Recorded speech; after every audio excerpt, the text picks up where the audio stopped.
Muy buenas tardes para todos. Mi nombre es Ezequiel González. Soy docente de clínica de la Cátedra de Santa Fe. Junto al licenciado Neri Calandrielo y Gabri Juan Cruz, somos los docentes encargados acá en Santa Fe. Pero bueno, esta clase que nos toca hablar hoy se van a ser vistas por los alumnos de todas las sedes. Que bueno, aprovecho a decir también que el programa que vamos a utilizar hoy para grabar la clase es diferente al que utilizó José en la primera clase. Nos vimos obligados a cambiar el programa porque varios alumnos tuvieron inconveniente, así que bueno, espero que no haya ningún inconveniente con este programa. Lo que sí, en este programa ustedes van a poder ver la imagen de mi pantalla, van a ir viendo las diapositivas de los Power y le voy a ir mostrando algún que otro video, y cada tanto me voy a tomar el atrevimiento de poder ver mi computadora si todo va grabando de manera acorde, ya que no voy a poder ver mientras tenga el Power en pantalla completa. Así que bueno, espero que se entienda bien. Cualquier inquietud, cualquier duda, saben que pueden dirigirse al foro de cada sede. Traten de no errarles. Si son alumnos de Santa Fe, diríjanse al foro de Santa Fe. Si son de Rosario, al foro de Rosario. Así que bueno, no me extiendo más con la introducción y me voy a meter en el tema que nos toca hablar. Nos toca hablar de medidas de tratamiento y prevención de los efectos de la inmovilización. De manera introductoria, les comento que hoy vamos a ver diferentes herramientas para poder tratar y para poder prevenir todos aquellos efectos adversos que ustedes hayan dado en la primera clase con la inmovilización prolongada. Ese periodo de reposo en cama prolongado generaba muchas consecuencias negativas que tenemos que tratar de encontrar herramientas para prevenirlos o para tratarlas a esos efectos negativos. Nosotros vamos a mostrar esas herramientas y le vamos a hablar qué es lo que dicen los estudios científicos en base a esa herramienta. La idea no es autorizar ni desautorizar la utilización de ningún tipo de herramienta quirúrgica. La idea es, de herramienta terapéutica.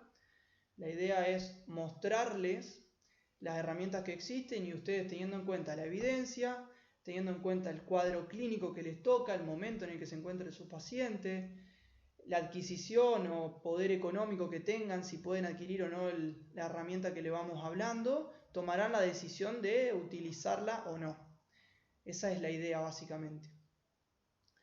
Así que bueno, la primera herramienta que vamos a ver no implica mucho gasto y habla de ejercicios de resistencia y aeróbicos. Implica nada más que voluntad y ganas. Antes de hablar de lo que dicen los estudios con respecto a los ejercicios de resistencia y aeróbicos, recordemos que cuando vieron en la primera clase los efectos del reposo en cama prolongado sobre el músculo, dieron que ese músculo perdía fuerza, perdía resistencia, perdía metabolismo oxidativo o capacidad aeróbica. Como consecuencia de la pérdida de mitocondrias, esas mitocondrias ya no captaban tanto oxígeno, entonces no se podía usar tanto el metabolismo aeróbico y va perdiendo el paciente de a poco capacidad aeróbica. Esa pérdida de la capacidad aeróbica van a ver que se da más marcadamente en las primeras 2 semanas. Por eso a los pacientes hay que tratar de trabajarlo lo antes posible.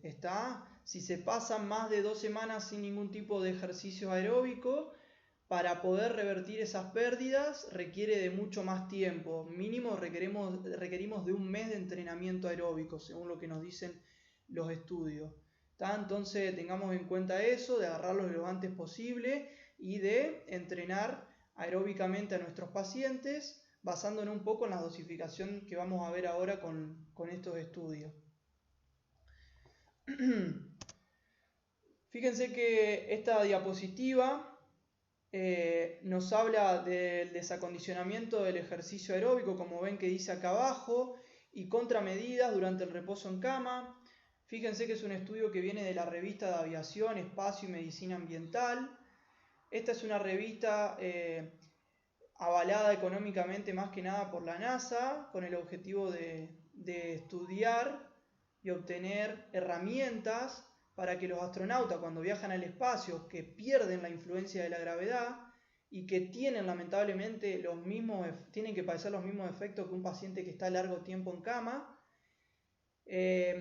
como padecen esos efectos negativos, este ente, que es la NASA, aporta mucho dinero para que se estudien herramientas que traten de evitar de que los astronautas tengan tantas consecuencias negativas al viajar al espacio. Esos estudios nos sirven mucho a nosotros, sobre todo para sacar conclusiones con aquellos pacientes que están largo tiempo en cama sin influencia de la gravedad. ¿Está? Bueno, básicamente para que más o menos sepan de dónde vienen estos estudios, que no vienen de kinesiólogos con mucho dinero, estamos muy lejos de eso, viene de otro lado el aporte económico para estos estudios. ¿Qué dice este primer estudio? Se aplicaron 2 sesiones diarias de 30 minutos de ejercicios de extensión isométrica de rodilla, de 1 minuto de duración, intermitente y submáxima. Este estudio hablaba del 21% de la contracción isométrica máxima medida mediante electromiografía. Era 1 minuto que tenía que hacer la contracción isométrica el paciente con el cuádriceps por 1 minuto de descanso. ¿Está? Así durante 30 minutos lo debía hacer el paciente. Eran pacientes que habían sido sometidos a 14 días de reposo en cama. Y se observó en esos pacientes que realizaban esa forma de entrenamiento una menor reducción de la capacidad aeróbica en comparación con sujetos controles. Los sujetos controles no realizaron absolutamente nada. ¿Está? Entonces, como conclusión, este estudio nos está diciendo que antes que hacer nada, es preferible, por lo menos, indicarle a nuestros pacientes esta modalidad de ejercicios isométricos. 1 minuto de duración por 1 minuto de descanso, durante 30 minutos. Más allá de que comparado con no hacer nada, este estudio nos está hablando de una herramienta efectiva, vamos a ver ahora de que los estudios que luego siguieron apareciendo sostenían de que el ejercicio de intensidad y de duración moderada prevenía la pérdida de la capacidad aeróbica, pero no de manera completa, es decir, te reducía algo la pérdida de la capacidad aeróbica, pero para mantener completamente la capacidad aeróbica de un paciente que es sometido a reposo en cama es necesario llevar a cabo ejercicios de alta intensidad y de larga duración, como vamos a ver en el siguiente slide. Discúlpenme. Voy a tratar de controlar un poquito que vaya todo bien con la grabación y ya continuamos. Bien, va todo bien. Vamos a continuar con la siguiente diapositiva, que sigue hablando de ejercicios aeróbicos, sigue referenciando la misma revista que les comenté recién, pero acá nos dice lo siguiente: numerosos estudios han demostrado que la capacidad aeróbica se mantiene mediante ejercicios aeróbicos de larga duración y de alta intensidad. Lo que les decía recién, para realmente conservar la capacidad aeróbica necesitamos darle una vuelta de rosca, necesitamos exigir un poco más a los pacientes. Deben ser ejercicios aeróbicos de larga duración, de alta intensidad. ¿Está? Fíjense los ejemplos que nos da. Una sesión de 90 minutos por día de ejercicios aeróbicos al 75% de la frecuencia cardíaca previa al periodo de reposo en cama, nos permite mantener la capacidad aeróbica en pacientes que fueron sometidos a 18 días de reposo en cama. ¿Está? 90 minutos al 75% de su frecuencia cardíaca previa. Otro ejemplo, 2 sesiones diarias de 30 minutos de ejercicios intervalados al 90% de la capacidad aeróbica previa al reposo en cama, aplicados durante 5 días en la semana, permitió mantener la capacidad aeróbica en pacientes que fueron sometidos a 30 días de reposo en cama, a 1 mes de reposo en cama. ¿Es posible mantener la capacidad aeróbica en pacientes que están 1 mes en reposo en cama? Sí, es posible, nada más que necesitamos todos los días exigirlo. Y si nos guiamos por este estudio, 2 sesiones al día de 30 minutos al 90% de la capacidad aeróbica previa a ese periodo de reposo en cama. Bien, antes de seguir a la siguiente diapositiva, Bueno, les comento que me está siguiendo la clase Juan Cruz Gabri para no estar tan solo. La verdad que no es fácil dar clase y no tener respuesta de nadie, así que le pedí que me vaya escuchando y me está pidiendo que vaya un poco más lento. Así que bueno, vamos a ir un poquito más lento con las siguientes diapositivas. Siguiendo con esta misma revista, otra de las recomendaciones que nos da y otro de los datos importantes que nos da esta revista es que cuando se evaluaba la capacidad aeróbica en aquellos pacientes, cuando se evaluaba la capacidad aeróbica en los pacientes estando en decúbito supino, se veía que la pérdida de la capacidad aeróbica no era tan marcada. En cambio, cuando se lo evaluaba en posición vertical, las pérdidas de la capacidad aeróbica eran muy marcadas. ¿Está? Entonces, ¿qué nos está queriendo decir eso? Que por ahí, si lo evaluamos acostado, podemos pensar que el paciente no perdió tanta capacidad aeróbica, pero no es así. La realidad es que sí pierde capacidad aeróbica, sobre todo de pie. Las peores consecuencias se ven reflejadas en ejercicios en posición vertical. Eso es lo que nos decía esta revista o el artículo de esta revista. Y la conclusión a la que llega es la siguiente, que se necesitan mínimo 3 estímulos por semana de ejercicios intensos. Cuando hablamos de ejercicio intenso y nos referimos o nos guiamos por los estudios previos, estamos hablando del 90% de la frecuencia cardíaca previa al periodo de reposo en cama, intervalado y de larga duración. 30 minutos, no quiere decir que los 30 minutos deba trabajar continuo. Dentro de ese bloque de 30 minutos eran ejercicios intervalados y de larga duración. Esa larga duración se refiere a que con 1 o 2 sesiones de entrenamiento no vamos a lograr grandes cambios. Los cambios se logran con varias sesiones de entrenamiento, con semanas de entrenamiento. Fíjense que este estudio hablaba de 5 días en la semana durante varias semanas. Bien. Mínimo 3 estímulos. ¿Se pueden aplicar más? Sí, porque el estudio que les mostré recién decía 5 días en la semana. Ejercicios intensos, intervalados, de larga duración. Durante el periodo de reposo en cama constituye un método eficaz en el mantenimiento de la capacidad aeróbica, pero debe combinarse con ejercicios que generen estrés ortostático para preservar la tolerancia al ejercicio en posición erguida. Y ahí último, en esa última frase, después de la coma, está lo que les comentaba recién. Hay que hacerlo, trabajar y evaluarlo al paciente en posición erguida, porque es donde más se reflejan las pérdidas de la capacidad aeróbica. Entonces es fundamental, siempre y cuando la condición clínica del paciente nos lo permita, tratar de trabajar ejercicios aeróbicos desde sentado y, si es posible, desde parado. Porque ahí están las mayores pérdidas de la capacidad aeróbica. Incluso habían estudios que ya hace mucho tiempo reportan que la pérdida de la capacidad aeróbica en un paciente que tiene reposo en cama desde sentado son menores que la pérdida de la capacidad aeróbica en un paciente que tiene reposo en cama estrictamente acostado. Dato que nos dice que por ahí es conveniente tratar de mantener el mayor tiempo posible a nuestros pacientes sentados en vez de acostado completamente. Obviamente depende de la condición clínica, pero si nos lo permite, tratar de mantenerlo el mayor tiempo del día sentado. Y cuando realizamos ejercicios aeróbicos, exigirlos y, si es posible, trabajar de pie, en posición erguida. Para conservar la tolerancia al ejercicio en posición erguida. Bien, esta imagen nos muestra un cicloergómetro, que es el dispositivo que utilizaban los estudios de los cuales le hablé recién para realizar los ejercicios en posición supina.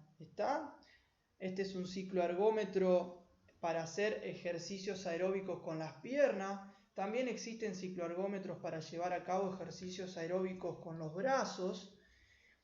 Y si ustedes miran este dispositivo, que es bastante sofisticado y no todos los sanatorios, hospitales tienen el alcance, quédense tranquilos que tampoco es obligatoriamente necesario disponer de este dispositivo. Tranquilamente los ejercicios aeróbicos los podemos llevar a cabo con una pedalera, como van a ver ahora en este video que les voy a mostrar. como se ve aquí, ¿está? Ahí les agrando un poquito. También se puede llevar a cabo tranquilamente con esa pedalera que sí tenemos alcance. Y bueno, debemos tratar de exigirlo a los pacientes, repito, 90% de su frecuencia cardíaca previa al reposo en cama, reportaban los estudios, mínimo 3 veces a la semana. Y, si es posible, pasarlo a hacer ejercicios de pie. ¿Está? Bien. Eso con respecto a lo que es los ejercicios aeróbicos. Ahora vamos a pasar a hablar un poco de lo que son los ejercicios vibratorios. ¿Está? Y antes voy a corroborar un poquito que vaya todo bien. Perfecto. Bien, me avisa mi compañero Juan Cruz que va todo bien, así que vamos a continuar con la siguiente herramienta terapéutica, que son los ejercicios vibratorios. Cuando hablamos de ejercicio vibratorio, tengamos en cuenta que nos estamos refiriendo a las plataformas vibratorias.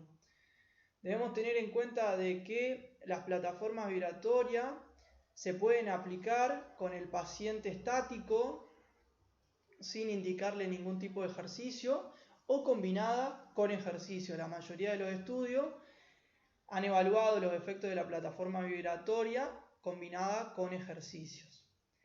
Lo relevante de esta plataforma vibratoria por ahí implica la posibilidad de hacer ejercicios con bajo impacto, ¿está?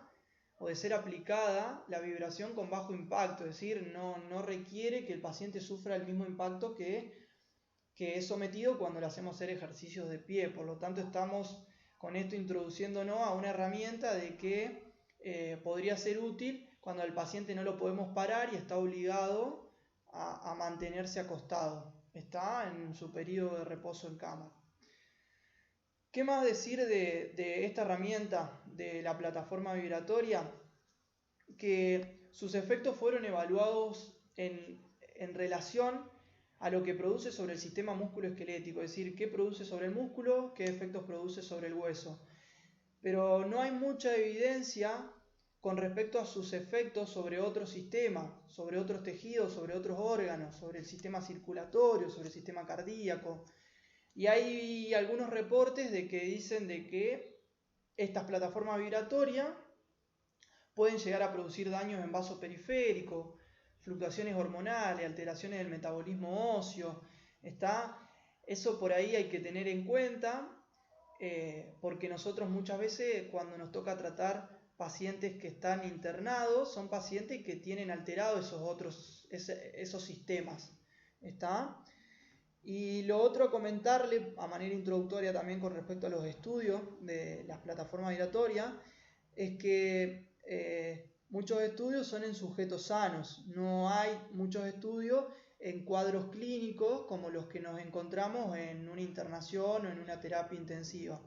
Por ende, si a esta herramienta tenemos alcance y la vamos a utilizar, debemos tratar de aplicar un adecuado razonamiento clínico y debemos evaluar bien el contexto clínico y los parámetros vitales del paciente que nos toque. ¿Está? Así que bueno, ¿qué dice con respecto a la evidencia con respecto a los ejercicios vibratorios? Primero comento un poquito en qué consiste esto. Dice, el músculo sometido a vibración se contrae de forma activa, efecto al que se le dio el nombre de reflejo tónico vibratorio. Es decir, cuando el músculo se lo somete a vibración, se estimula el reflejo miotático y esa estimulación del reflejo miotático genera una respuesta contráctil en el músculo y a esto se le dio el nombre de reflejo tónico vibratorio. Con respecto a los efectos que genera esta herramienta terapéutica, son los siguientes: incrementa el volumen de hueso trabecular y cortical y también incrementa el perímetro perióstico. ¿Está? Tengamos en cuenta que la inmovilización o el reposo en cama prolongado generaba pérdidas de ese hueso trabecular, generaba pérdida de ese hueso cortical, lo transformaba ese hueso cortical en un hueso más poroso, menos resistente, y generaba adelgazamiento del periósteo, que lo han dado en la primera clase. ¿Está? Entonces, si genera esos efectos, la plataforma vibratoria podría resultar útil para prevenir los eventos adversos que nos traía aparejado el reposo en cama prolongado. ¿Qué más genera? Podría contribuir Dice el segundo ítem, a reducir los cambios degenerativos en el cartílago articular. Este efecto por ahí está todavía en fase experimental, no está del todo comprobado fehacientemente en un cartílago que se encuentre dentro de una articulación, sino que los estudios son en animales o son en cartílagos explantados, es decir, quitan una porción de cartílago o de tejido cartilaginoso de una articulación, lo dejan en un cultivo, le aplican la vibración directamente al condrocito de ese cartílago y ven qué pasa con ese condrocito. Aplicar esa vibración directamente a la célula no es lo mismo que aplicar la vibración a una articulación que tiene otros componentes y que bien intrínsecamente recién se encuentra el cartílago o el condrocito. Habría que ver qué pasa ahí, ¿está? Por eso no está tan evidenciado en una articulación en vivo este efecto de los cambios degenerativos en el cartílago. Mantiene la fuerza isométrica, dice el tercer ítem, el tamaño de la fibra muscular y previene la transformación de fibras lentas a rápidas, que era lo que pasaba también con la inmovilización en el músculo. En el músculo pasaba que las fibras lentas, tónicas, posturales, se transformaban en fibras rápidas, ¿está? Se perdía el control motor de esas fibras o la capacidad de trabajo de esas fibras. Sobre todo, recuerden, sobre músculos de la zona media, como ser el multífido, ¿está? Recuerden eso. Entonces por ahí podría resultar también la plataforma vibratoria una herramienta útil para prevenir esos eventos negativos sobre el músculo. ¿Y qué más dice? Contribuye a mejorar el balance en personas mayores. Ahí el balance hace referencia al equilibrio, ¿está? Como mejora el equilibrio, también reduce la incidencia de caída y por ende de fractura la plataforma vibratoria. Antes de continuar con la siguiente diapositiva, voy a corroborar que marche todo bien con la grabación. Perfecto. Continuamos con la siguiente diapositiva. La siguiente diapositiva cita una conclusión de dos estudios que han evaluado los ejercicios vibratorios, la plataforma vibratoria combinada con ejercicio durante periodos prolongados de reposo en cama. ¿Está? Repito, la plataforma vibratoria combinada con ejercicios, no por sí sola. ¿A qué conclusión se llegó? Que el entrenamiento mediante estímulos vibratorios es eficaz para prevenir la atrofia de los músculos del complejo lumbopélvico en comparación con el ejercicio de resistencia y con el grupo control. ¿Está? Me está diciendo que la plataforma vibratoria es una herramienta útil para tratar de evitar la atrofia sobre los principales músculos que se debilitan en un periodo de reposo en cama prolongado, que son los músculos de la zona media o del complejo lumbopélvico. Repito, principalmente recuerden el multífido. ¿Está? Y lo dice en esa frase en comparación con el ejercicio de resistencia. Eso no nos quiere decir que el ejercicio de resistencia que vimos en las diapositivas previas no sea una herramienta útil. El ejercicio de resistencia es una herramienta útil, como ya lo hemos visto, pero para conservar la capacidad aeróbica. ¿Está? Si nosotros queremos también cubrir el objetivo de conservar la fuerza de los músculos de la zona media o del complejo lumbopélvico, nos están diciendo estos estudios de que la plataforma vibratoria puede ser útil cuando el paciente se encuentre en cama. Esa plataforma vibratoria puede ser útil combinándola con los ejercicios, ¿está? Para tratar de que no se pierda tanto la fuerza en la zona media o complejo lumbopélvico. Y dice ahí abajo que también fue eficaz en prevenir algunos de los cambios en el control motor luego del periodo de inmovilización. Recuerden que ese control motor depende de tres grupos musculares. En un primer momento actúan los grupos estabilizadores y luego van a actuar músculos agonistas y antagonistas. El agonista se encarga de llevar a cabo la acción y el antagonista se relaja en un primer momento y en un segundo momento busca frenar el movimiento, pero los músculos que primero actúan para que haya un adecuado control motor son los músculos estabilizadores.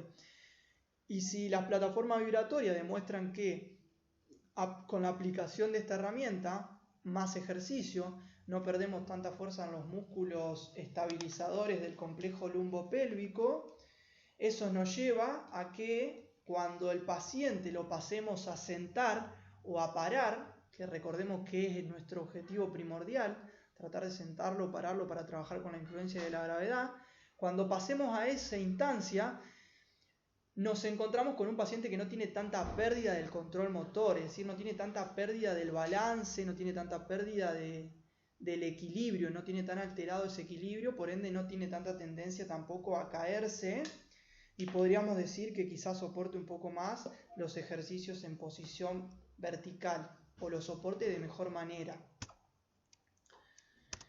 Bien, ¿vamos bien, Juan? Bueno, me dice que todo bien, así que continuamos. Con respecto a lo que nos dice el resto de los estudios en relación a los ejercicios vibratorios, se estudió el efecto de la vibración en este caso para ver qué pasaba en relación a la pérdida de la masa ósea. ¿Está? ¿Qué se estudió? La vibración más ejercicio, con una frecuencia de 11 estímulos semanales, y se vio qué pasaba sobre la pérdida ósea en 20 hombres sanos que realizaron reposo en cama durante 56 días en comparación con un grupo control que solo realizó reposo en cama. ¿Está? ¿En dónde se estudió la pérdida de masa ósea? En la tibia, como dice ahí en el segundo ítem, en el radio, la cadera y la columna lumbar.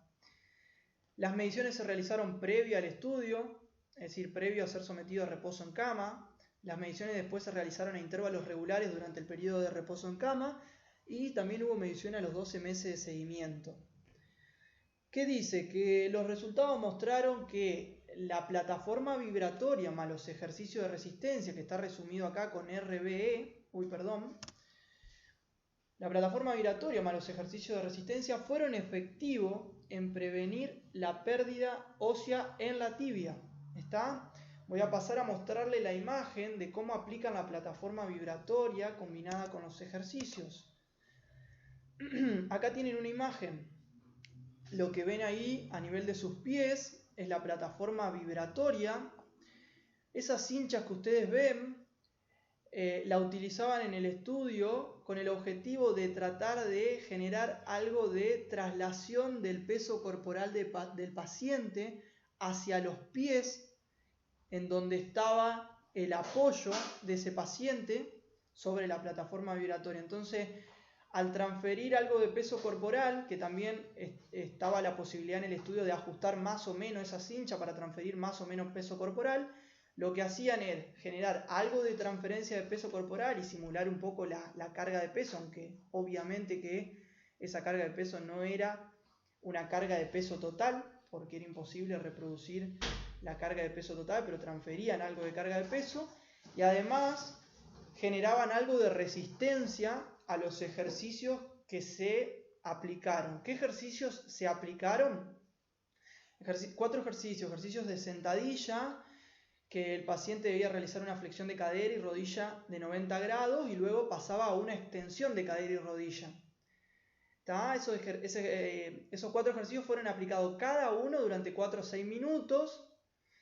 Era sentadilla, repito, flexión plantar del tobillo, flexión dorsal del tobillo y patada explosiva, que patada explosiva era básicamente el mismo gesto que la sentadilla, pasaban de una flexión de rodilla y cadera a una extensión de rodilla y cadera, pero de manera más explosiva, más rápida la debía hacer el paciente.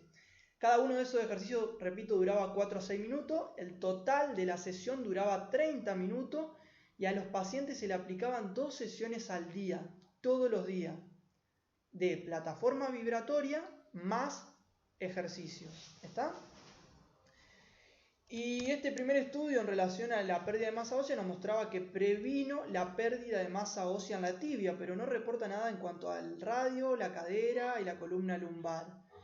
Por ahí, mirando un poquito de vuelta a la imagen, podemos pensar de que la tibia es el hueso que más próximo se encontraba a la plataforma y que más carga seguramente recibía. ¿Está? Por eso se previno más que nada la pérdida ósea sobre la tibia y no tanto así sobre la columna y la cadera. Con respecto a la plataforma vibratoria, podríamos decir que bueno, es una herramienta que si está disponible, teniendo en cuenta de que es bastante cara, si está disponible se la puede utilizar para evitar que no haya tanta pérdida de masa ósea, pero si nos guiamos por los estudios la debemos utilizar combinada con ejercicios.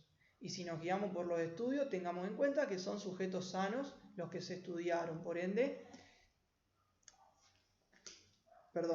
tengamos en cuenta, se me había alejado el micrófono, por ende tengamos en cuenta que tenemos que aplicar un adecuado razonamiento clínico y tener en cuenta los parámetros de los pacientes que nos toca, con los que nos toca utilizar esta herramienta en caso de que nos toque. Esta otra diapositiva nos muestra los efectos de los ejercicios vibratorios a nivel muscular. ¿Está? Se investigó el efecto del ejercicio vibratorio en 20 sujetos sanos que realizaron 56 días de reposo en cama. Se estudió qué pasaba sobre la atrofia del recto femoral, vasto interno, isquiotibiales, aductores, tríceps sural, tibial posterior, peroneos y flexores de los dedos, en comparación con un grupo control que no realizó ejercicios ni vibratorios ni físicos. ¿Está? Entonces, ¿cuál fue la conclusión de este estudio? Que los ejercicios vibratorios, es decir, la plataforma vibratoria más los ejercicios que les comentamos recién, que fueron los mismos, fue efectivo en reducir la atrofia de los extensores de rodilla y tobillo, pero no la de los isquiotibiales y los aductores. ¿Está? Si razonamos un poquito los ejercicios que se usaron, son ejercicios como el de sentadilla, como patada explosiva, como flexión plantar, son ejercicios que buscan fortalecer esos músculos que no se atrofiaron tanto, como dice acá, los extensores de rodilla, es decir, el cuádriceps, y los extensores de tobillo o flexores plantares de tobillo. ¿Está? Sea sólidos, gemelos. Entonces, por ahí eso hace pensar un poquito de si realmente fue la plataforma vibratoria la que produjo este efecto positivo o realmente fueron los ejercicios, teniendo en cuenta de que los isquiotibiales y los aductores, en los isquiotibiales y los aductores no hubo tanta prevención en cuanto a la atrofia. ¿Está? Quizás también porque eran ejercicios que no estaban orientados a fortalecer tanto los isquiotibiales y los aductores. Pero bueno, es una herramienta que si está disponible la podemos utilizar, sí, sobre todo si el paciente quizás está acostado, si no lo podemos parar, y si la vamos a utilizar sí o sí combinada con ejercicios, porque hasta acá no hay estudios de que nos hablen de que la plataforma vibratoria por sí solo, sin combinarla con ejercicios, genere cambios clínicamente significativos. Bueno, esta es la imagen de la plataforma. Y con respecto a la plataforma vibratoria van a ver que hay estudios que hablan de mujeres efectos positivos en mujeres posmenopáusicas, efectos también positivos en pacientes con problemas neurológicos o en pacientes jóvenes con pérdida de la densidad mineral, eso lo van a ver en sus apuntes, pero bueno, son estudios que consisten en cuadros clínicos totalmente diferentes a los que nos encontramos en internación o en terapia intensiva. ¿Está? Y repito, no existen estudios que evalúen realmente los efectos que se generan a nivel de otros sistemas que no sean musculoesqueléticos. Por lo tanto, es una herramienta no tan segura y hay que tener en cuenta los parámetros clínicos del paciente, porque tampoco hay contraindicaciones claras de cuándo no aplicar. Entonces hay que consensuar un poco con el médico teniendo en cuenta la situación de cada paciente. Bueno, ahí terminaríamos con lo que es plataforma vibratoria y tenemos que pasar a hablar de electroestimulación neuromuscular. Con respecto a electroestimulación neuromuscular, me dice mi compañero Juan que va todo bien. Así que continuamos. Voy a corroborar por las dudas de que la grabación vaya adecuadamente, va perfecto. Disculpen esta desprolijidad de controlar, pero bueno, si no tenemos que grabar todo de vuelta y es un verdadero bolonqui. Así que bueno, continuamos con electroestimulación neuromuscular. Con respecto a la electroestimulación neuromuscular, tenemos que tener en cuenta que, la electroestimulación neuromuscular lo que busca es aplicar una contracción muscular pasiva a partir de un estímulo eléctrico, ¿está? Que en realidad esa contracción muscular pasiva va a ser transferida al cuerpo o generada en el cuerpo gracias a la utilización de electrodos. ¿Está? Eso ya lo conocemos, no me voy a meter mucho en cómo funciona la electroestimulación, sino que directamente voy a comentarle qué es lo que dicen los estudios acerca de la electroestimulación neuromuscular. Y a manera introductoria comentarle de que van a ver que realmente es una herramienta útil, sobre todo para los pacientes que atraviesan un periodo de reposo en cama prolongado. Ahí es más útil esta herramienta. Está, y es una herramienta segura. Ya vamos a ver que hay varios estudios que evaluaron sus efectos en todos los sistemas y no se generan consecuencias negativas por la aplicación de esta herramienta terapéutica. Así que bueno, pasamos a ver lo que dicen los estudios en relación a la electroestimulación neuromuscular. Los efectos de la electroestimulación neuromuscular. Se ha visto que incrementa la capacidad oxidativa del músculo o el metabolismo aeróbico del músculo, genera contracciones suaves, repetitivas, que mejora el flujo sanguíneo intramuscular, la fuerza máxima y la fuerza resistencia.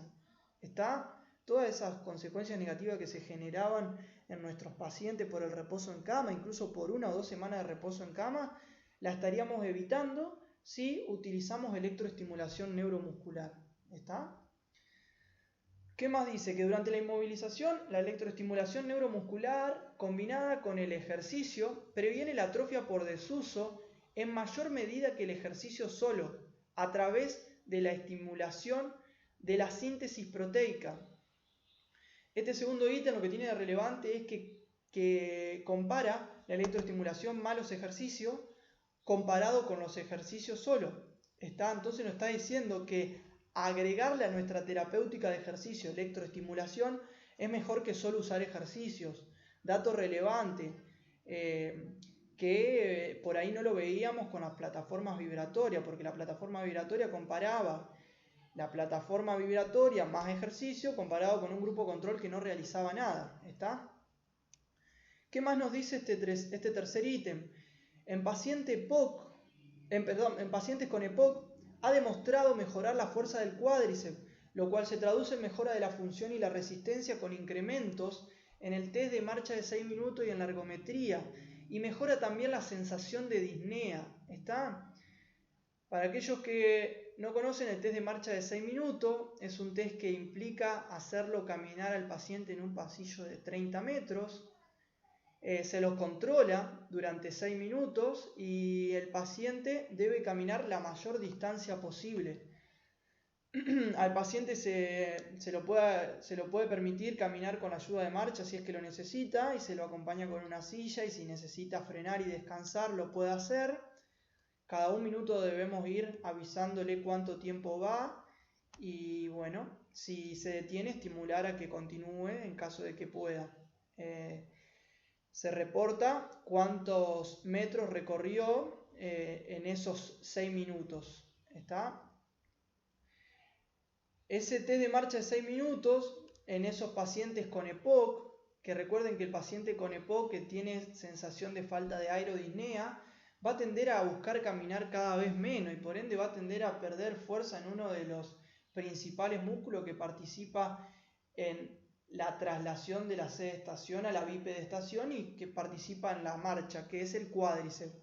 Entonces, el hecho de aplicar electroestimulación neuromuscular en ese cuádriceps es clave para evitar que se pierda la función, para evitar que reduzca la capacidad funcional evaluada con el test de marcha de 6 minutos y la ergometría, y para mejorar su sensación de disnea.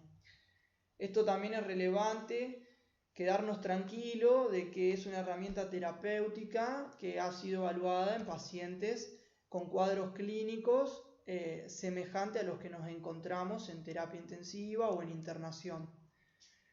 En este caso pacientes EPOC, pero fíjense por ejemplo en esta diapo que continúa. En pacientes con enfermedad cardíaca congestiva crónica, la electroestimulación neuromuscular diaria mantiene el área de sección transversal del músculo, mantiene la fuerza, mantiene la resistencia y el desempeño en las actividades de la vida diaria. Está en otro cuadro clínico muy frecuentemente visto en internación, que son enfermedades cardíacas. La electroestimulación es útil, ya que nos demuestra mejoras a nivel muscular, de la fuerza, de la resistencia y en las actividades de la vida diaria. Otro estudio en pacientes EPOC, incluso con ventilación mecánica, ¿está? Es decir, sí o sí en pacientes que se encuentran en terapia intensiva. Pacientes EPOC con ventilación mecánica, la electroestimulación neuromuscular combinada con la movilización mejoró la fuerza muscular y disminuyó la cantidad de días necesarios para la transferencia de la cama a la silla. Los pacientes que, además de hacer movilización, usaron electroestimulación neuromuscular, lograron esa transferencia de la cama a la silla a los 11 días. Los que no usaron electroestimulación neuromuscular lograron esa transferencia a los 14 días. Podrán decir 3 días no es nada, pero en terapia intensiva 3 días es un montón y sabemos que los gastos que se generan con un día de terapia intensiva son muchísimos. Y sabemos que las consecuencias negativas que se generan con 3 días de inmovilización absoluta sin poder pasarlo al paciente desde la cama a sentado son muy negativas, ¿está? Así que es una herramienta que nos está diciendo de que es útil, ¿está? Y de que es útil en cuadros muy comúnmente vistos en terapia intensiva, lo cual nos deja un poco más seguro a la hora de utilizarla. Bien, con respecto a la conclusión a la cual se llega en revistas muy importantes como la revista de cuidados, la revista médica de cuidados críticos, la revista médica de terapia intensiva.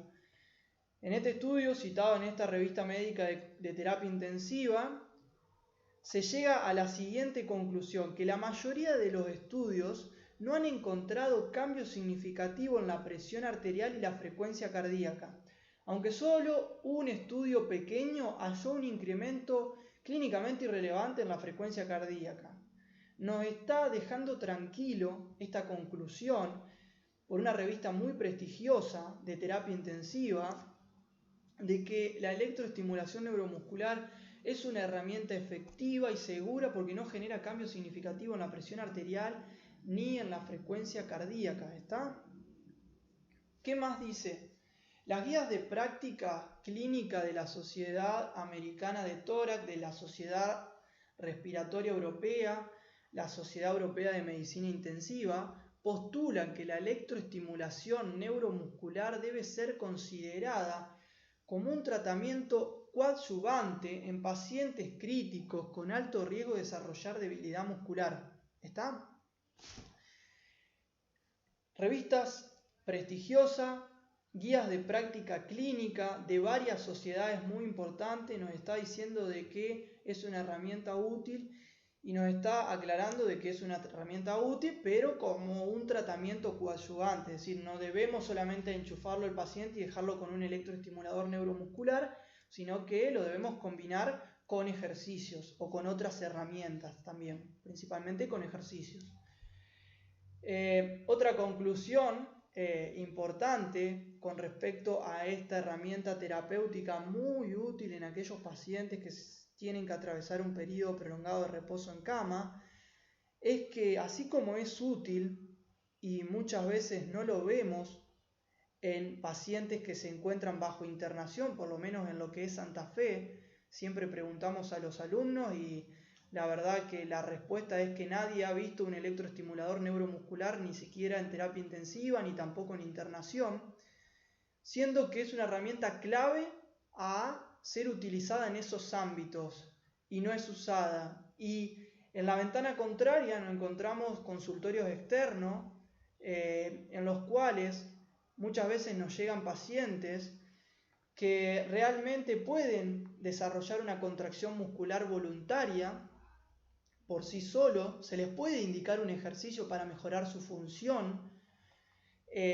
para tratar de orientar nuestro objetivo terapéutico, que es funcional, en esos pacientes que llegan a consultorio externo.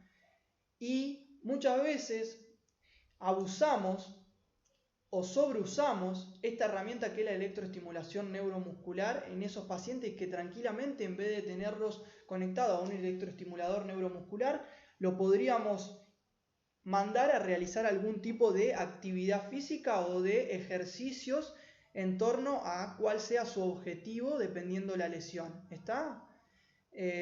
Un dato a replantear, a pensar, a tener en cuenta el cuadro clínico. Repito, no estamos acreditando ni desacreditando la utilización del electroestimulador neuromuscular, simplemente hay que aplicar un adecuado razonamiento clínico, y hay que tener en cuenta en qué contexto lo usamos. Y fíjense que hay contextos en los cuales es sumamente necesario y es muy poco útil, como ser terapia intensiva, como ser internación, y hay contextos en los cuales es totalmente innecesario, como ser consultorio externo, en donde los pacientes pueden tranquilamente desencadenar una contracción voluntaria, y abusamos de estas herramientas terapéuticas. ¿Está? Demorando muchas veces o ni siquiera llegando al objetivo para poder darle el alta a los pacientes. ¿Está? Otros estudios de electroestimulación neuromuscular, y continuamos. Se investigó el efecto de la electroestimulación neuromuscular en 17 pacientes agudos. Agudos eran pacientes que estaban menos de 7 días en UTI, y 16 pacientes crónicos que estuvieron más de 14 días internados en UTI, que tenían diferentes diagnósticos: politraumatizados, cardíacos, con afecciones pulmonares, oncológicos y trasplantados, entre los diferentes diagnósticos. Y se estudió qué pasaba sobre el grosor de los extensores de rodilla, evaluado mediante ecografía. Se vio que los pacientes agudos y crónicos fueron primero randomizados a un grupo placebo. El grupo placebo es al que se le aplica se le aplica la electroestimulación, pero no se le conecta el electroestimulador, entonces nunca reciben el estímulo eléctrico. Esos son los grupos placebo. Y a un grupo estimulación con el electroestimulador neuromuscular. Ese grupo que recibió el electroestimulador neuromuscular se le aplicó una sesión al día, 5 días en la semana, durante 4 semanas. Las sesiones eran de 30 minutos al día en la primera semana, y luego empezaron a ser un poco más prolongadas las sesiones de 60 minutos al día. Los pacientes crónicos que recibieron el electroestimulador neuromuscular mostraron un incremento significativo en el grosor del cuádriceps femoral en comparación con el grupo placebo. ¿Está? Al grupo que solo se le aplicó el electroestimulador, los electrodos, pero no se encendía el dispositivo, por ende nunca llegaba la corriente eléctrica ni se generaba la contracción muscular, ahí no se vieron cambios. En cambio, los que realmente recibieron la contracción muscular, la corriente eléctrica, ahí se vio un incremento significativo en el grosor del cuádriceps femoral. ¿Está? De vuelta, otro estudio que nos defiende la utilización de esta herramienta terapéutica, y en muchos cuadros clínicos vistos en terapia intensiva y en pacientes que muchas veces lamentablemente no podemos someterlo a que realicen una contracción voluntaria. Por ende, es una herramienta muy valiosa en estos cuadros. Y esto es una imagen de ese mismo estudio, que ven ahí la aplicación del electroestimulador neuromuscular a nivel del cuádriceps, se alcanza incluso a ver la sonda. Por ende, estamos tranquilamente dándonos cuenta de que son pacientes que estaban en UTI, internados en terapia intensiva. ¿Está? Creo que no queda nada más. No queda nada más con respecto a electroestimulación neuromuscular. Bien, continuamos entonces con CPM, ¿está? O movilización pasiva continua. En sus apuntes los pueden encontrar como CPM, repito, o movilidad pasiva continua.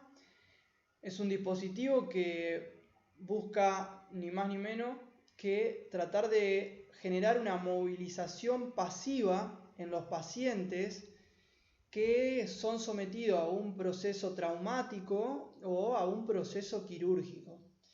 Y su importancia y aplicación, de ser que sea una herramienta alcanzable y disponible, está en una etapa aguda principalmente, ¿está? Vamos a ver que en esta diapositiva, Salter, en 1960, que es uno de los autores que empezó estudiando los efectos que generaba la inmovilización, reportó todos los efectos negativos del cartílago sobre los conejos, ¿está? Al ver todos los efectos negativos que generaba la inmovilización sobre el cartílago de conejos, empezó a considerar de que era fundamental llevar a cabo en las articulaciones movilidad pasiva continua, ¿está? Salter postulaba que el movimiento que había que aplicar a una articulación que padecía un proceso traumático, que era sometido a cirugía, debía ser precoz y comenzar inmediatamente luego de esa lesión, de ese proceso traumático o luego de esa cirugía, evitando dolor, y además debía ser continuo, y de ahí deriva el nombre de movilización pasiva continua. También el hecho de pasivo se debe a la dificultad de esos pacientes que padecen una lesión o que padecen una cirugía. Debía ser pasivo, y la importancia de ser pasivo es por el hecho de que en un primer momento, después de la cirugía o el trauma, es muy difícil que los pacientes desencadenen de manera adecuada un movimiento activo en los primeros días, ¿está? Entonces su importancia radica ahí, en ese primer momento o en esa primera instancia. Aunque Salter en un primer momento orientó la idea de este dispositivo tratando de prevenir los efectos adversos sobre el cartílago, hoy en día la regeneración del cartílago continúa siendo un área activa de investigación actual, como dice ahí en el último ítem. Y el principal uso clínico del CPM es prevenir la artrofibrosis, ¿está? La artrofibrosis, o lo que también se conoce como capsulitis adhesiva o rigidez articular, tanto luego del trauma como de la cirugía en las articulaciones propensas a la rigidez. La principal aplicación clínica y la mayoría de los estudios se encuentran desarrollados en rodilla, que es una articulación muy propensa a la rigidez. Otra de las articulaciones propensas a la rigidez también es el hombro, también lo es el codo. Incluso hoy en día también existen dispositivos de CPM para la muñeca, para mano. Así que bueno, vamos un poco a ver qué es lo que sigue diciendo la evidencia en base a los efectos del CPM. El CPM debe ser aplicado, como recién les venía diciendo, en los primeros días posteriores a la lesión o a la cirugía. Debe ser aplicado en primera instancia, porque el principal objetivo es ese: prevenir la artrofibrosis o la contractura capsular o rigidez articular. El principal objetivo de prevenir la artrofibrosis es gracias a que busca minimizar, como dice en este tercer ítem, la hemartrosis y el edema articular, por medio de la producción de una oscilación sinusoidal de la presión intraarticular. ¿Está? Este dispositivo, al generar movilización en una articulación, como se ve en esta imagen, lo que va a hacer es generar una oscilación o cambios en la presión. Por ejemplo, si citamos una articulación, como ser la rodilla, cuando se aplica el CPM y la rodilla pasa de flexión a extensión, va generando oscilaciones en su presión, sobre todo en máxima flexión o en máxima extensión, en donde más presión va a ser sometida a esa rodilla, y en rangos medios donde menores presiones va a percibir esa rodilla. Entonces, al ir oscilando y variando esa presión, se genera un efecto de bombeo que minimiza la hemartrosis y minimiza el edema periarticular. Además de ese efecto de bombeo, también obviamente se van a generar estiramientos y acortamientos de los tejidos blandos periarticulares, y eso va a llevar a prevenir la acumulación del edema en los tejidos periarticulares, como dice acá en este último ítem. Y en este segundo ítem que me queda por hablar, dice existe investigación en ciencias básicas que apoya la dosis actual de CPM de 6 a 8 horas por día. Sin embargo, no hay evidencia con respecto a cuánto tiempo de CPM es beneficioso. ¿Está?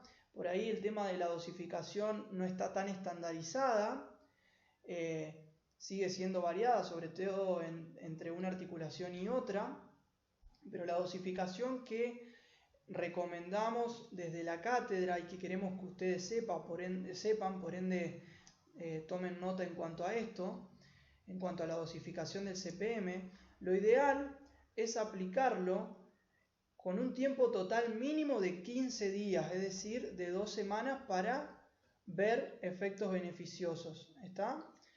Y lo ideal es aplicarlo 6 a 8 horas por día, con una utilización de 2 horas o con una aplicación de 2 horas y 2 horas de pausa. Así hasta completar 8 horas diarias, es decir, 2 horas se aplica el dispositivo, 2 horas de pausa, a las 2 horas siguientes se aplica, 2 horas de pausa y así sucesivamente hasta completar las 8 horas diarias. Por lo tanto, van a quedar 4 aplicaciones o 4 veces lo voy a aplicar en el día durante 2 horas, con pausas, repito, de 2 horas. Esa es la dosificación recomendada del CPM y lo ideal es arrancar los primeros días posterior a la lesión o la cirugía, excepto en los casos de artroplastías de rodilla, que eso ya lo van a ver bien cuando aborden el tema de rodilla, que ahí se recomienda esperar un poco más de tiempo, sobre todo para cuidar un poco la excicatriz tan amplia que genera una artroplastía o un cambio, un reemplazo total de la rodilla. ¿Está? Bien. Con respecto a el CPM, acá ustedes ven una imagen. Son imágenes de la que ustedes ven a la izquierda, es una imagen de un paciente con CPM. Y lo que ustedes ven a su derecha es una imagen de un estudio que se llevó a cabo en ratas. Y bueno, lo que ven ahí es lo que dice CAST, hace referencia a las articulaciones de las ratas que no se le aplicó CPM a las 48 horas y a los 7 días. Y lo que dice CPM son las articulaciones de las ratas a las 48 horas y a los 7 días. Eran ratas a los cuales se le infiltró sangre y lo que se vio a las 48 horas es que las ratas que recibieron CPM drenaron toda esa hemartrosis solo en 48 horas cuando se le aplicaba CPM. Y las ratas que no recibieron CPM a los 7 días todavía seguían con esa sangre inyectada o esa hemartrosis. Ese estudio lo tienen en sus apuntes, así que los pueden leer tranquilos. Otro estudio que tenemos acá de CPM es el siguiente. Es un estudio de hombro que dice 100 pacientes que recibieron cirugía artroscópica del manguito rotador fueron asignados de forma randomizada a 2 grupos. Un grupo A de movilización autoasistida, un grupo B de movilización autoasistida más CPM durante 4 semanas. Luego de este periodo, todos los pacientes siguieron con un mismo protocolo de terapia física. ¿Qué dice? Un evaluador independiente midió el dolor mediante la VAS y midió el ROM, el rango óptimo de movimiento, a los 2,5, 6 y 12 meses. El grupo de ejercicios y CPM mostró mejores resultados de dolor y ROM a corto plazo. No se encontraron diferencias significativas a los 12 meses de seguimientos. ¿Qué nos quiere o qué podemos sacar de relevante de este estudio? Es que a largo plazo no se ven cambios significativos, por ende no es una herramienta para utilizar a largo plazo, y que si está al alcance de esta herramienta va a ser una herramienta óptima para obtener resultados beneficiosos a corto plazo, como ser reducción del dolor y mejora del ROM, que por ahí eso nos daría la posibilidad de progresar más precozmente en nuestro paciente, pero tampoco eso nos determina de que sea una herramienta totalmente indispensable a tener, porque si no, no vamos a conseguir los objetivos para con nuestros pacientes. No es tan así, pero bueno, la idea es que si la herramienta está disponible, puede ser óptima aplicándola en los primeros días del postoperatorio, ¿está? Sobre todo cuando el paciente no puede generar movimiento de manera activa, ¿está?